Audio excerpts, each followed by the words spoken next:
Hey everyone, welcome back to Design, Create, Inspire. Me, Bryn Young. I am finally covering PDD. So if you've been following my ARE series, you have known that it's taken me quite a few months to record and get out each division. It hasn't taken me a few months to do it, but it's just taken me a while to get in there and get it done. And especially with PDD, I think it's like getting in there and taking the exams. It's been a similar thing where I haven't wanted to sit down and actually look over all the material and dive back into it. I think once I passed the exams, I figured I would never look at them again, but here we are. And so I did it. I've been wanting to get it out for you for so long, so thank you for being patient. So before we dive into it, if you are watching this live or within the first few days it comes out, my Mind Over ARE course, my group coaching course is officially open. So I only open it every once in a while because we work closely together for 6 weeks and it's group coaching. So there's an entire course behind it, but then we also meet every single week together on Zoom to chat, to talk about your specific needs, all that good stuff. So this new session is going to start June 6th. So I have the doors open now and people are getting in it. And because of that, and because I want to really keep it intimate, I am only keeping the doors open until Friday, which is the 27th, May 27th. It's going to be midnight. So technically that's May 28th, midnight Pacific time, which is 3 a.m. Eastern time. But I would love to meet more of you. I would love to work directly with you. So if you want to dive deep into mindset and how I can literally help you transform your ARE process, then get in the doors. I'm going to put a link below. It's going to have all the information in there. It's going to have all the details, all the questions you might have. If you have more questions, reach out to me. You can email me, you can DM me on Instagram, and we can chat, and I can hopefully answer anything. The stories that are coming out from past students are incredible, and it just lights me up, and I'm so excited about it. And so that could be you too. So get on in there. Let me know again if you have any questions. Link below, all the details. If it is past the 28th and you didn't get a chance to get in, there will be, the link below will still link you to a wait list. So if you are interested in it, but you didn't get a chance to get in this round, get on the wait list. I will probably have another session in the fall. So I'm trying to figure all this out. I'm trying to map it out, but how it's looking now is I'm going to be doing it about quarterly. I'll be doing about 4 sessions a year. So definitely get in it if you have an exam coming up, or if you are totally burned out and you haven't taken any exams and you want to get back in it, then you want to get in the course. So go to the link, go sign up, come talk to me. I have some really awesome bonuses that are attached to this session, which will be changing up each time. So go look at what bonuses I'm offering. If you want a part of that, get in there. Okay, let's just get into PDD because obviously this is a beast. I always say that, but it is a beast of an exam. And here's the thing. Congratulations, because this means you're either almost done, it means this is your last exam, or it's almost your last exam. And that is a huge accomplishment. Even if you've taken PDD 6 times, it's still a huge accomplishment to be studying for this exam, preparing, and going in and taking it. So congratulations. Don't forget to congratulate yourself along the way because it is a big accomplishment. So the way I like to think about these exams, and you probably know by now, is they kind of start off they definitely follow the trajectory of a typical project. You start off the project in programming and then pre-design and schematic and design development. Then you roll into construction documents and then you go into construction.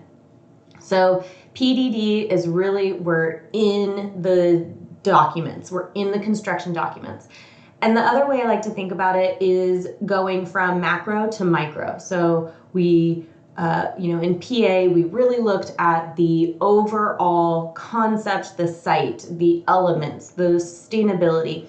Then we started going a little bit more micro in PPD and looking at more specific building elements, structures, the different codes and analysis. Now we're getting really micro. Now we're going to want to know what the details are, what the joints are needed for whatever we need, what the mechanical systems are, the electrical systems, how we're going to be able to calculate or figure moment and shear and how that's going to affect our design, which, in PPD, we wanted to make sure we knew what shear walls so that we could determine where they needed to be and how that was going to affect our design. Well, now we're going so micro where it's how is the curtain wall going to be connected and attached to that moment frame. So that is why there are 6 exams, which, part of you is like, okay, can we consolidate this somehow? Which I kind of think we can a little bit with the pro practice ones, but I won't go into all that now. But there's a reason why they do that, because if you had to go from macro to micro and all those things on one exam, it's just too broad and too much to cover. So let's get detailed, start thinking about the details. The other good news is that everything you have studied up to this point is still important and is still in there. It's still in there. You can still tap into it, even if you took PPD a year ago. It's still in there. So when you're going through everything, you're going through your resources, things are going to sound, familiar, but now it's time to dive a little bit deeper. So you have a lot of foundational knowledge now. Now we're going a little bit deeper, a little bit deeper. It's also a great time for having experience in an office when you're going through stuff like the project manual, specifications, actual sets of documents, because this, you can look at all the resources, but it's different when you're actually in a firm and you're looking at a set of construction drawings and flipping through it and looking at the electrical plan and looking at the demo plan and actually referencing back and forth. So if you're in an office, I recommend getting your hands on a set of documents and just flipping through them. Just, and also nowadays so much is digital. So maybe it's a digital flip through. But getting familiar where things are, how that is set up, how the architecturals are first, and then they go into the structural, and how you can reference from one area to the next, because that's going to be important. And the better you know that, the better you can understand how to work through a set of documents, the better you'll be prepared for the case studies, because you can quickly flip through, because you may have to go to one page that then references another page, like a schedule, and then you have to go find that schedule, reference that, that's going to give you your answer. So you need to have an understanding of how that roadmap of a set of drawings works. But let's just get into each section like I typically do. That was kind of just like an overview, but let's just break it down. So we have 100 questions. We have 91 of those is scored. So that's a great thing to always remember, is that not everyone is scored. So if you get that rogue question that's just like totally out of left field, don't take too much time trying to deal with it. Just choose an answer, move forward, and don't let it freak you out. Just think, okay, that was one of the 9 rogue questions. There's 2 case studies, and the number of case study items is between 16 and 20. So you can think of that, that you may have one case study that only has, or that has 10, and then maybe a case study that only has 6. So there's both. You get 4 hours and 5 minutes for this test, which it's a long test. The optional break duration is now 45 minutes, which is wild to see, because I believe it was only like 5 minutes for when I took it. I'm not sure. But the different sections of the exam. So we have section 1, integration of building materials and systems. Section 2, construction documentation. 3, project manual and specifications. 4, codes and regulations. And 5, construction cost estimates. So that first section, integration of building systems and materials, or building materials and systems. This is a huge chunk of this exam. It's 31 to 37%. So this is one where you're gonna really, the meat of it. It's also where you've, been working towards for a long time. So it's not gonna be all brand new stuff, but it's definitely stuff you're gonna dive deeper into. So I'm just gonna give you some of my bullet points, basically like some of my notes of things that make sure you're looking out for.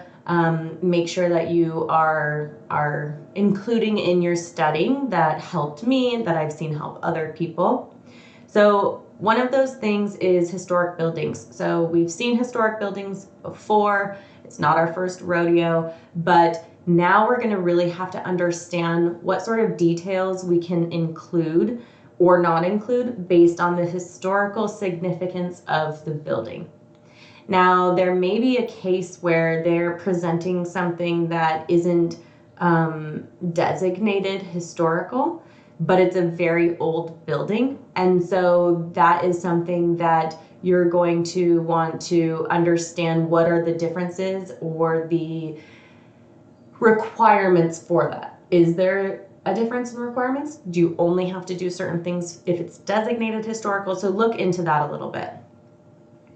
You're gonna really need to understand, of course, anything that affects health and safety and welfare. And I've mentioned this in other videos, but anything like, especially the elements like fire, wind, earth. I mean, I can tell you just the elements, but seriously, temperature, ice, water is such a huge one because water is honestly the thing that freaks me out the most because it can create a ton of damage and a lot of health issues with mold and whatnot.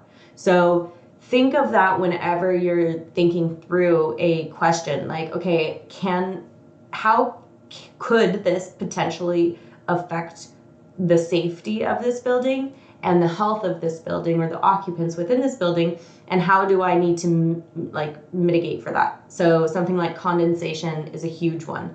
If we are not properly detailing our buildings and condensation gets in and we have open batt insulation, for example, all of that condensation is just sitting within those open cells and it's just turning into mold.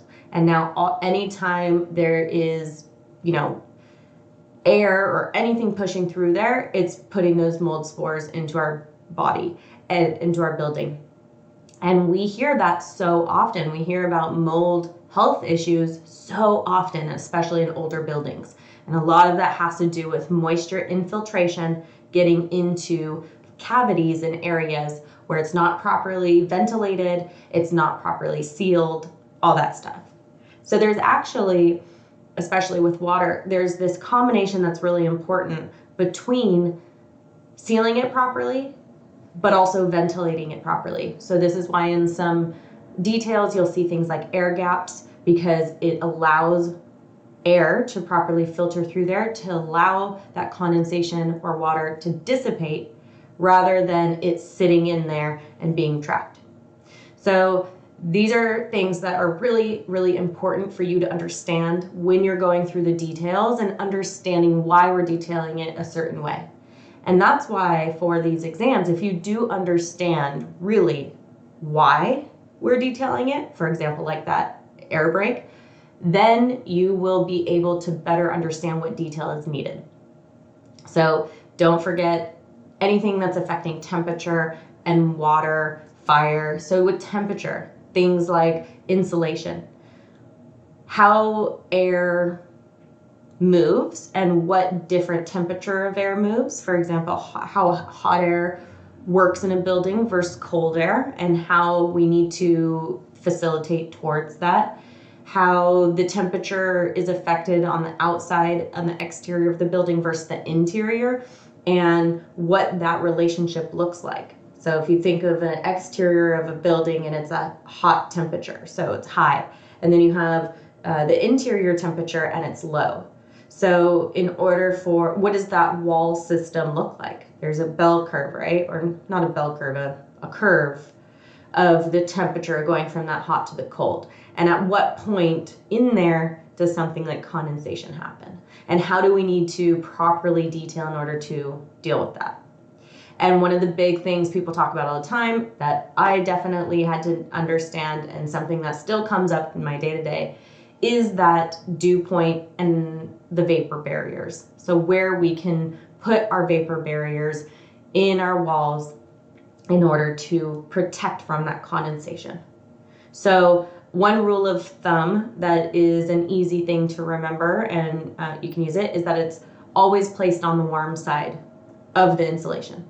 So the vapor barrier and other some details are different according to the climate that they're placed in. So you can think of this as, a snow load is going, or somewhere where it snows, is going to create different loads on a roof, which is going to change up the structure. It's also going to change the foundation because you have frost lines, and so that's going to affect how the foundation moves down at that frost level. So the other thing that happens with that is if you are in a cold area, typically it's a lot hotter inside, right? Because it's snowing outside, you have your internal temperature set at 72. So there's a really big differential between those spaces, and you need to make sure that you are detailing it properly to account for that. Where in another place where it's, say, the desert, it's really hot outside, it's really cold inside, really cold comparatively. So inside's maybe, again, 68 or 72, and then outside's 110. So there's still that really big difference. How do we detail for that? So things that you really want to take into consideration. The other thing that goes into that with the thermal are things like thermal breaks. And what does that mean? So, and how does that look on a detail? And why do we do that? How understand the actual physics of that thermal break, and how if you have the best insulation possible, but then you have a big break where metal is on metal, then that heat or that cold is just coming right through there. So we need to make sure there is either an air gap or an insulation or some sort of thermal break that is stopping that transference of heat or cold or temperature. So these are all the things that you're going to want to have to, again, understand why we would want a thermal break. And then once you understand that why, then you can understand, oh, well, it's going to be here because that's where the temperature can sneak through. So that's why I always teach about, it's not necessarily memorizing, oh, thermal break equals definition. It's understanding why we need it, and then so that if you're looking at a detail or creating a detail, you can better explain through visuals or through detail where that would need to be. Okay, some other things that you're going to want to know are things, again, for fire, so a sprinklered building versus a non-sprinkler building, and how that would affect your design, and how that changes versus according to occupancy, according to building type, material, all that good stuff. So again, we're always thinking life safety. So in terms of fire, in your mind, just think, okay, there's a fire. Well, I need to make sure I can exit the building safely, so egress. I need to make sure that there's proper things that could alert me if there is a fire, so smoke detectors, fire detectors, what the differences of those are, and when one might be used in an occupancy versus another. Other things like door systems, panic doors, and even the latch systems. So, for example, residential, if there is a door going into the garage to the habitable space, it has to have an auto latch system so that it cannot just be propped open. It has to automatically close when it's gone through, passed through. Now this is because, and so if you just think the logic, instead of just memorizing, okay, garage latch, think of just the reason. Okay, well, if there's a fire in the garage and someone had just passed through and just forgot to close the door, just left it open, that fire can easily spread into the habitable space. And the goal is to prevent the spread of the fire from the uninhabitable space into the habitable space.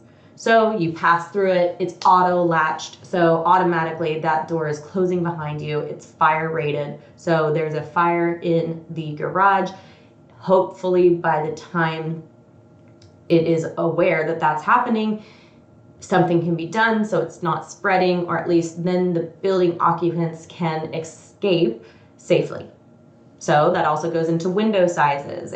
All this too goes into the code section down below, but I incorporated it here because it's part of the systems as well, because you have things like detectors and sprinkler systems and mechanical systems, electrical systems that all go into this. Things like insulation, where is this required, why, how does this act on a system, even how to calculate the R value and the different R values of different materials. So this is an important one too. What's the difference of the R value of metal versus wood versus, concrete, and how that can affect our wall systems and how we can create the the optimal wall based on whatever those needs are. Some other things of understanding really the material properties and how material works. For example, like, concrete and masonry, they're good in compression, but not in tension. So knowing that, so then if you are asked a specific question that would relate to that, you can know, okay, well, that concrete is going to work really good if something is leaning on that and compressing it, but that thing's just going to crack if there's tension put on it. Understanding that things like wood shrink and steel is ductile, so knowing that there is movement and making sure that we are detailing and designing in a way to allow that movement to prevent cracks and breaks and all that good stuff. So just understanding really the materiality that they would say all the time in school is really understanding the life of the material. What does a brick want to be? A brick wants to be a brick. How does that act? Oh, wood wants to be wood. How does that act? And there's been famous architects, and Ayn Rand talked about this in her book, The Fountainhead, and I think Louis Kahn has talked about this before, and Frank Lloyd Wright and all that stuff, but really understanding the material and its true nature and how that works. And that's something that's really exciting about this test. And I know it can be really overwhelming, but it's exciting because when you understand the physics and the science, and I guess physics and science are the same thing, but the material properties and all this stuff, you become a better architect because you can get creative with how you're designing. You can get creative with how you're detailing. And so really understanding, how steel works and how we can properly design for it, for example, can make really beautiful buildings because they're properly intended. So that's one way to look at all of this when you're going through this exam, is like, how exciting. Now I'm going to be an even better architect, and I can get creative with how I'm designing because I understand how that material works, or how I can change up this wall assembly to have better insulation, but have, better views, and how I can combine those two. So that's what being a great architect is all about. And this exam really helps you nail down all that kind of information. So it's an optimistic way to look at it. So if you go into the handbook, you can detail out, or they detail out what each objective is. So definitely make sure you're going into the ARE handbook and looking at that, which I'm sure at this point you know that. I also, in the blog, I just have some screenshots of the handbook so you can see it. But the objectives essentially are analyzing the integration of architectural systems and technologies to meet the project goals, determine the size of mechanical, electrical, and plumbing systems and components to meet project goals, determine the size of structural systems to meet project goals, integrate specialty systems such as acoustics, lighting, fire suppression, conveying, security, and communications to meet project goals, determine how to detail the integration of multiple building systems and technologies and coordinate mechanical, electrical, plumbing, structural, and specialty systems and technologies. So that's a lot. That's why I always tell people, like, you work with a subcontractor who works on one trade, like framing. And then you work with a general contractor who oversees all those different trades. But the architect is supposed to understand all those trades, understand the science and construction of all of those trades, but then also understand the electrical, the mechanical, the acoustics, all this stuff. Like, it's a lot, and that's why these exams are so much to go through, because it is a lot. It's also important to know you will never know everything. We have to know a lot about a lot. So don't expect to be perfect. Don't expect, like, okay, shoot, I am totally ready for my exam, except I just don't think I'm going to be able to remember how to calculate the moment overturning on a beam. Okay, well, you can't know everything. So just push that one off if that's the case. So give yourself grace. Section 2 is all about construction documentation. This is another really big part of the exam. It's 32 to 38%. So this one and the first section are really the bulk of what you're going to see. This one, and I mentioned this before, but you really want to have a clear understanding of how a set of construction documents is put together and where you can find what. So if someone has a question, an owner has a question, a contractor has a question, you will be able to know where to find it and where to direct them. And that's also with the case studies. You're going to be able to flip through that set of documents, which they might give you a huge set of documents, but don't read it all, because you won't need to read it all, but you just need to know where to find certain information. So ADA obviously is a really important thing that is going to be seen on here. You've seen it before, you know it. It's going to be a lot of the basics, but you're going to need to understand ramp heights, clearances, conveying, circulation clearances. You're going to have to understand ramp requirements, different items like that. So just, again, you've gone through ADA before, go through again, make sure you have a really good basic understanding, even like distances for approaching an opening or approaching an opening, where the latch goes, if it's a push, if it's a pull, door, and what the distance and bathroom requirements and all that good stuff. So have a good understanding of that.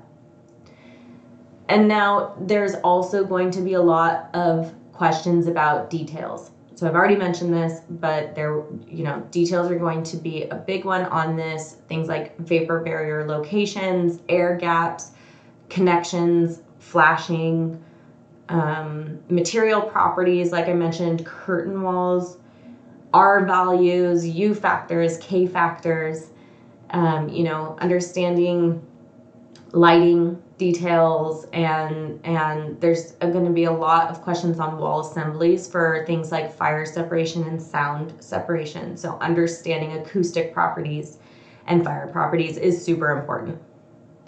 Now, I have heard that there are less big calculations on the exams ever since the whiteboard came on. And let me know in the comments if you have experienced this, but that is what I've heard, which is exciting. Because I had some pretty detailed calculations when I took it, but I can imagine that maybe because you're not hand to paper anymore, the questions are probably still on there, but maybe in a way that don't require as much calculation. So see what other people who have taken it since the whiteboard are saying. See if that is something that is coming up, because that's good to know. But I would still be prepared to really know the basics and, understand if a question comes up, even if you don't necessarily need a full calculation, but understand what they're asking. So using practice questions for things like this were really helpful for me. I liked designer hacks. The way that they had their calculation questions was kind of like a basic way. So, but it was still helpful to get an idea of what that might look like. And then Hyperfine did a really good job of, theirs is more like a workbook, which helped me be able to work through questions. And I had ones similar on the test that I saw in there. So I really liked Hyperfine for that as well. So some of the basic calculations that I would recommend understanding, knowing, but really understanding, because you're going to get some calculation, you'll get some formulas on the exam, but you have to understand how to actually use that formula. So knowing how to calculate moment and shear, things like overturning moment, stabilizing moment, which is, kind of the same thing. How do certain forces act on a building? So, what does that look like, and what are the calculations that may pop up for something like that? And another one that you may see is the coefficient of expansion. So this is earlier when I was talking about wood, for example, how it can shrink. There is a formula that is needed to figure out how much a material is going to expand or shrink based on a specific temperature. So this is important in terms of detailing to factor in this expansion. So it really is just the change of length divided by the original length, and then divided by the change in temperature. So I would recommend looking that up. So section 2, I'll just go through really quick the objectives based on the handbook. Again, go into the handbook, read it more in detail. But we have to determine appropriate documentation of the building, determine appropriate documentation of site features, determine appropriate documentation of detailed building drawings within individual architectural systems, apply standards required to assemble a set of clear and coordinated construction documentation, and determine impact of project changes on documentation requirements and methods to communicate those changes to the owner and design team. All right, section 3, we're almost there. Project manual and specifications. So this is 12 to 18%, so it's not as big, smaller, but I have to say the first time I took PDD, I didn't really study too hard the project manual and specifications. I kind of glossed over it because some of it I was like, well, what are they going to do? Actually ask me the numbers of certain specifications, like the areas for master spec. And so I kind of just glossed over it. And I definitely didn't do well. I failed PDD the first time, but I definitely didn't do well in that area because there were more questions than I had expected. And they did actually ask some of those silly questions like what number is, blah, blah, blah for concrete or something like that. It wasn't really like that, but you know what I mean? Like the answer was whatever division it was. So I don't usually recommend memorization, but I do recommend memorization, well, for things like ADA, it makes sense, but also for this. Obviously, don't memorize all the divisions of the master spec, but there's the basic ones. I'd recommend creating some sort of story or some sort of way for you to remember what those basic divisions are. The other thing is understanding what is in a project manual, what sort of things are contained in there, and what is said, like who is responsible for what, and what the project manual might hold to, what the project manual might say for that. Architect's Handbook of Professional Practice is great for this. They have a section on it. It is great for PDD actually. So in my resource guide, I have a breakdown of which chapters specifically are good from AHPP for this. So you can download that and look there. But I definitely do recommend it for this. And then it's also something that is helpful just being in a office and being able to look at those project manuals and specifications.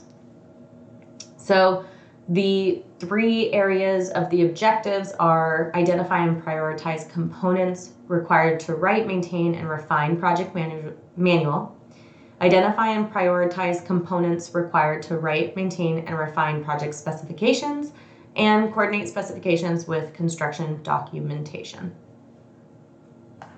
Okay, now codes and regulations, 8 to 14%, so similar to the project manual and specifications, a little less. So this is definitely the smallest section of PDD. So, a lot of it is stuff that actually, I take that back. Cost estimates is less than this, but it's, one of the smallest parts.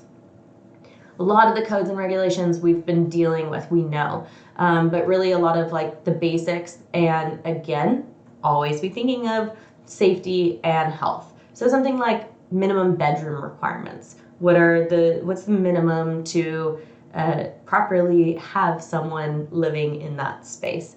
Things like circulation and egress and fall protection. So again, if you have fall protection, how are we protecting the people? And just think of it like that.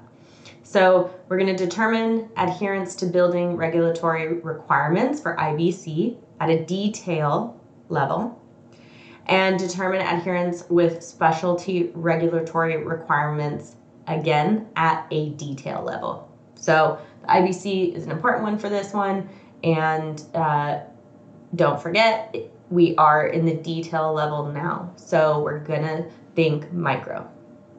All right, last section, construction cost estimates. This is a small section. It's only 2 to 8%, so you're not gonna have a ton of questions, but you will have a couple.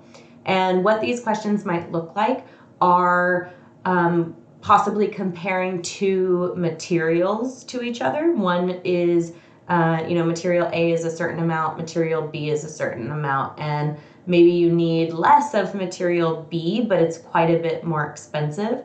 And being able to do some simple math to determine, based on how many square feet, which material would be most cost effective, or which material you can substitute for that. It's pretty straightforward. So, another one, I think there's some even like to export soil costs this much money.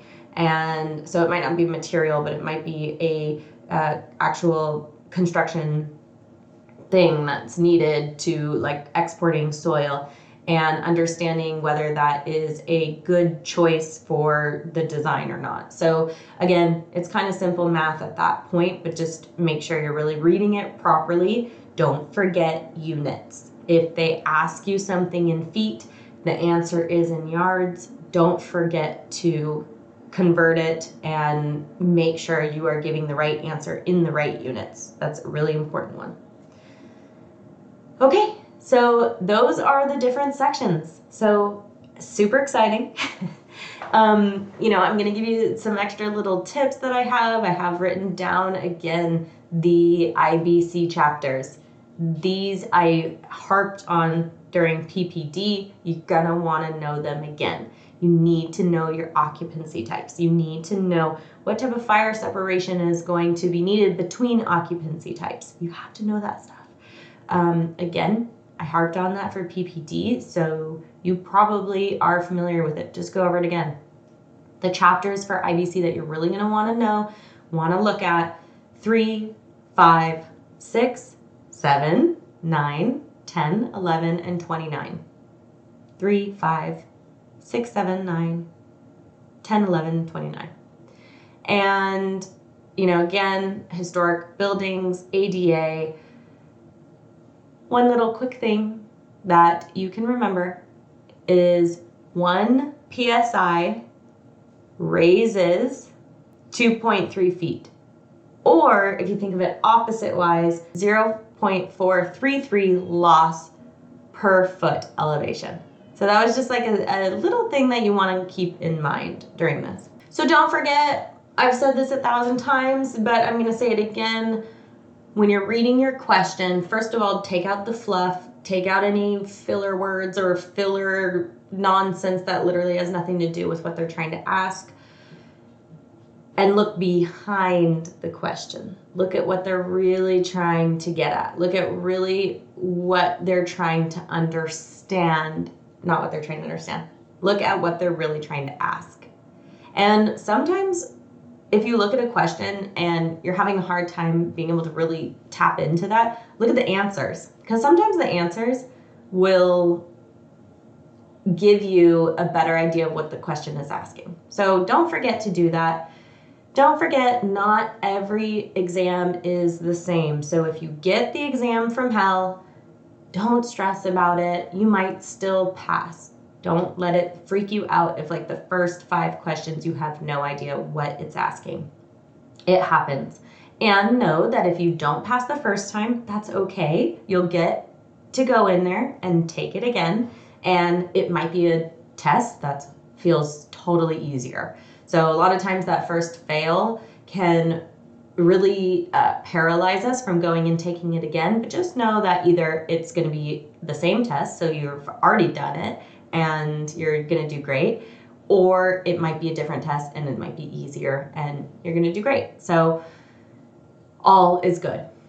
The other thing, don't forget, when you're going through it, in the back of your mind, think, how is this affecting the health, the safety, and the welfare of the general public? And what sort of detail or need is needed in order to protect that? Because that is the goal, and that's what we're trying to always keep in mind when we are answering our questions. Sometimes it won't. If you're calculating like a lighting thing, I guess that could be helping the environment, but I don't know. Sometimes obviously it's not going to be totally pertinent, but for the most part, just keep that in mind, and hopefully that can help at least, gear you towards the right question answer. Okay, did we do it? Are we here? Are we done? Let's see. Just want to look through my notes real quick. I have my typical study tips of the books that I recommend. I love, Ballas ARE manual. I feel like that is a good one. Architect Studio Companion, the heating, cooling, and lighting, Architect Graphic Standards, Building Codes Illustrated. All those are really good for this one. I'm not going to go through all that right now. That's boring. Go download my resource guide. You can also check back on the blog where I have more of those notes, but those aren't as fun. So how are you feeling? Are you feeling good? I think it's an exciting time. Be super excited because this might be your last exam, and then you might go in and take it and be done. That's so exciting. It might be your close to last exam. So whatever it is, celebrate it. It's exciting. I hope you do amazing. If you're feeling completely burned out, you're feeling lost, you're feeling unmotivated, you're feeling like, I don't want to get in there and even take this because I hate this process, I'm not optimistic about it, and I want to crawl in a hole and hide, then you have to join Mind Over ARE so I can support you and we can work together and get you excited about these exams and passionate about it and become a licensed architect, because that's the goal, right? All right, I hope you have a wonderful day. If you want to take a couple seconds to go give me 5 stars on Apple Podcasts, I would be more than grateful. And a little, simple subscribe on YouTube, help show your support. Other than that, I will see you soon. Happy testing. Bye.